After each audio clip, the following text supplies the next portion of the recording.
Hi, this is Neil Kingham and this is a short video about acupressure and massage using the Sanbao acupressure and massage tool. Now this is a really simple little tool. They're used a lot in China, but you don't really see them much over here. Really used for two different things. First of all, massage practitioners like myself use these in clinic to save from overworking your fingers, good for applying stronger pressure.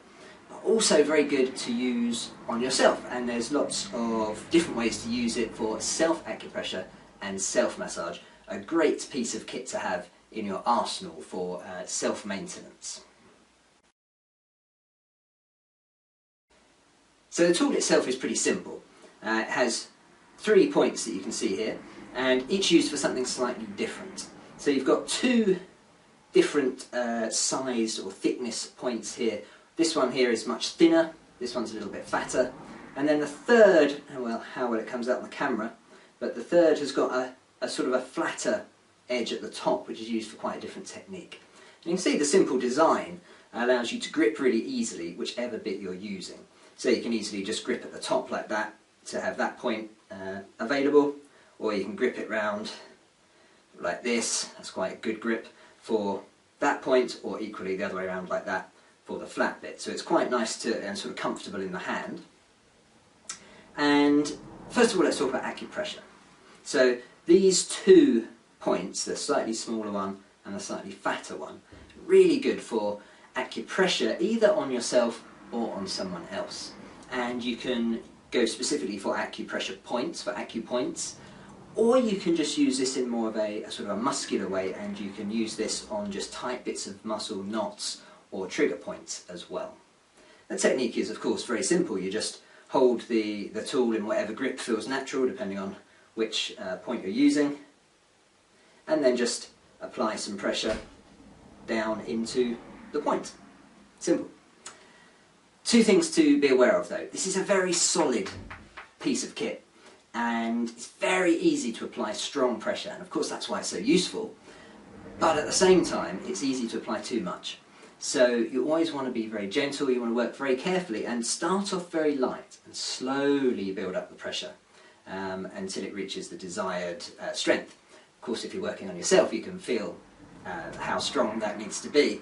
If you're working with the tool on someone else you need to be doubly careful, get feedback from them, make sure that nothing hurts or is painful, and work up really slowly. Start light, gradually build up the pressure. And bear in mind that the thinner point here will obviously give more pressure because there's less surface area. So you can use the fatter point for slightly less pressure, or if you want more you can use the smaller point, and of course it might also depend on the area of the body that you're working on, so you can get into a smaller sort of gap with the small point. Now there's some acupressure points that this tool is no good for, and those are the really sort of small ones tucked in by sort of tendons and ligaments and things like that. And for those, for acupressure on those points, you really need an acuprobe tool. And I've recorded a separate video about that, so I'm not going to go into that here. We're going to talk about this tool. But this is useful for really most parts of the body, and certainly for the bigger or more fleshy parts of the body, very, very useful. So for instance, very good for working on yourself, for your neck, to apply pressure to the neck, or pretty much really anywhere you can reach.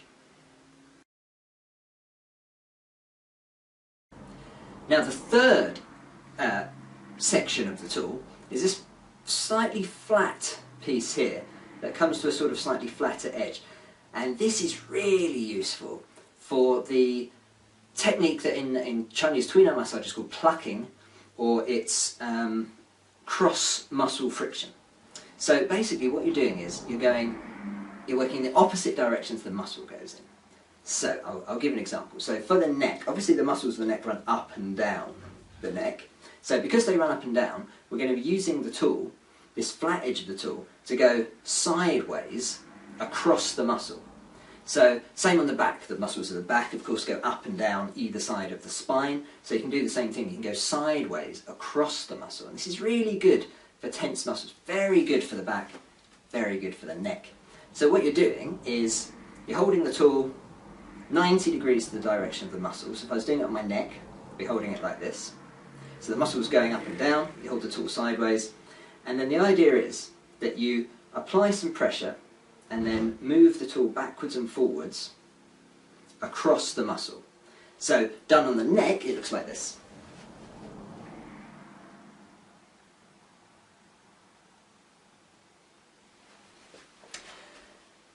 Really simple technique, but very, very effective.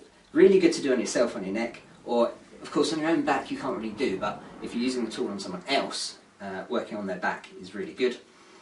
Again, it's very easy to apply more pressure than you think using this tool. So start very light, work up slowly.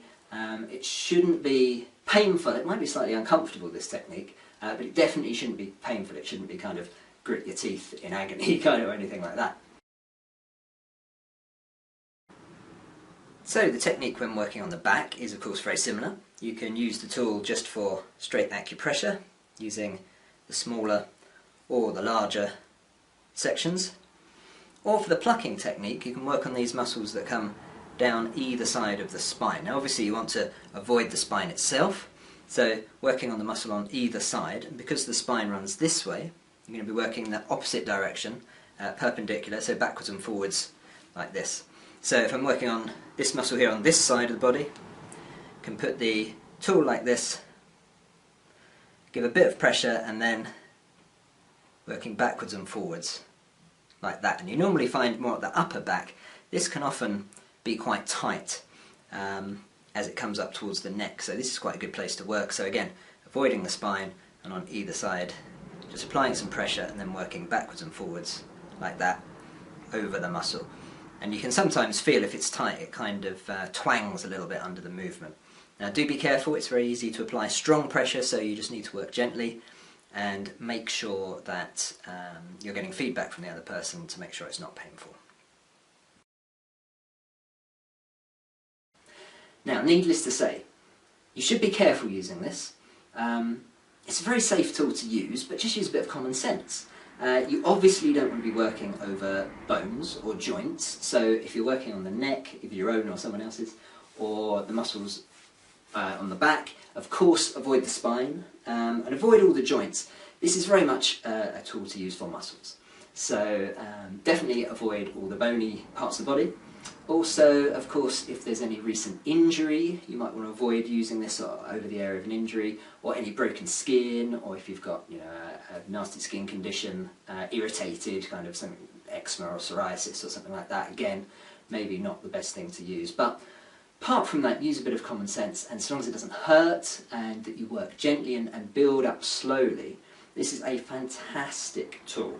I've actually got, I don't know, probably 4 or 5 of these, and I kind of keep them in all the different places I go. So I have one in each of my clinics, I also have 1 or 2 at home, and I have one in the car. And it just means that I can kind of pick one up every now and then and just do a bit of simple massage or acupressure on myself. Really, really useful. Saves your fingers and thumbs if you want stronger pressure, and also allows you to kind of reach different parts quite easily. And this third part, for the plucking technique, is really useful. You can do that with your fingers, but it's quite difficult and it really wears your fingers out, so to have a tool to do it is really good. So that's the Sanbao acupressure and massage tool. If you don't already have one, they're available on Amazon, so I suggest you get hold of at least one and give it a try, and if you've got any questions, please let me know. Enjoy!